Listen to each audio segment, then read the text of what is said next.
வணக்கம். சற்று முன் வெளியான முக்கிய பரபரப்பான உங்களுக்கான தகவல்கள். வாகன ஓட்டிகளுக்கு குட் நியூஸ். சுங்க கட்டணம் 50% குறைப்பு. மத்திய அரசு புதிய அறிவிப்பு. இதை பற்றி தகவல்களை தான் இந்த வீடியோவில் பார்க்க போகிறோம். கீழே இருக்கிற ரெட் பட்டனை கிளிக் பண்ணி சப்ஸ்கிரைப் பண்ணிக்கோங்க. பக்கத்தில் இருக்கிற பெல் ஐக்கானையும் மறக்காமல் கிளிக் பண்ணி வச்சுக்கோங்க. அப்போ தான் நான் ரெகுலராக வீடியோ போகிறது உங்களுக்கு நோட்டிஃபிகேஷன் வந்து சேரும். வாங்க வீடியோக்குள்ளே போகலாம். மறக்காமல் லைக் பண்ணிக்கோங்க. சுரங்க பாதைகள், பாலங்கள், மேம்பாலங்களை கொண்ட தேசிய நெடுஞ்சாலைகளின் பிரிவுகளுக்கான சுங்க கட்டணங்களை அரசாங்கம் 50% வரை குறைத்துள்ளது. வாகன ஓட்டிகளின் பயண செலவை குறைக்க இந்த நடவடிக்கை எடுக்கப்பட்டுள்ளது. தற்போது சுங்க சாவடிகளின் பயனர் கட்டணங்களை NH கட்டண விதிகள் 2008 படி வசூலிக்கப்பட்டிருந்தது. சாலை போக்குவரத்து மற்றும் நெடுஞ்சாலை அமைச்சகம் 2008 விதிகளின் திருத்தம் செய்து சுங்க கட்டணங்களை கணிக்கப்படுவதற்கான புதிய முறையை அறிமுகப்படுத்தியுள்ளது.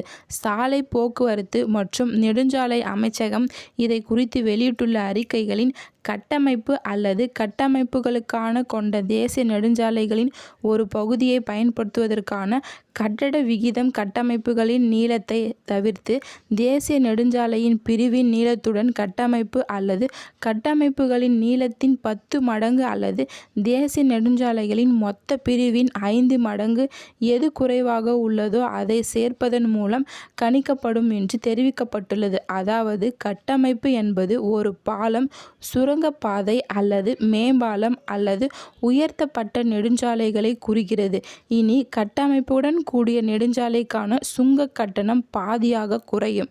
உதாரணம், ஒரு தேசிய நெடுஞ்சாலையின் ஒரு பகுதி 40 கிலோமீட்டர் மொத்தம் நீளத்தை கொண்டிருந்தால் அதில் கட்டமைப்பு மட்டும் இருந்தால் குறைஞ்சபட்ச நீளம் கணக்கிடப்பட வேண்டும்.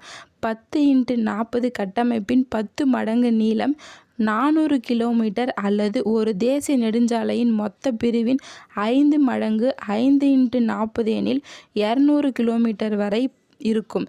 பயனாளர்களின் சுங்க கட்டணம் குறைவான நீளத்திற்கு, அதாவது 200 கிலோமீட்டருக்கு கணக்கிடப்படும். 400 கிலோமீட்டருக்கு அல்ல. பயனர் கட்டணம் சாலை நீளத்தின் பாதியாக கணக்கிடப்படும். தற்போதுள்ள விதிகளின்படி தேசிய நெடுஞ்சாலையின் இதுவரை கட்டமைப்புகளுடன் கூடிய பாதைகளுக்கான கட்டணம் சாதாரண சுங்க கட்டணத்தை விட 10 மடங்கு அதிகமாக இருந்தால் இனி இந்த கட்டணம் சாதாரண சுங்க கட்டணத்தை விட 5 மடங்கு அதிகமாக இருக்கும். தற்போதைய தேசிய நெடுஞ்சாலை கட்டண விதிகளின்படி கட்டமைப்புகளை கொண்ட சுரங்க பாதைகளை கட்டுவதற்கு வழக்கமான நெடுஞ்சாலை பகுதிகளை விட ஒப்பிடும்போது அதன் மூலதனம் தேவைப்படும். இந்த கூடுதல் செலவுகளை மீட்டெடுக்க அதிக கட்டணம் வசூலிக்கப்பட்டு வந்தது. தற்போது இந்த கட்டணத்தை மத்திய அரசு பாதியாக குறைத்துள்ளது. நன்றி, வணக்கம்.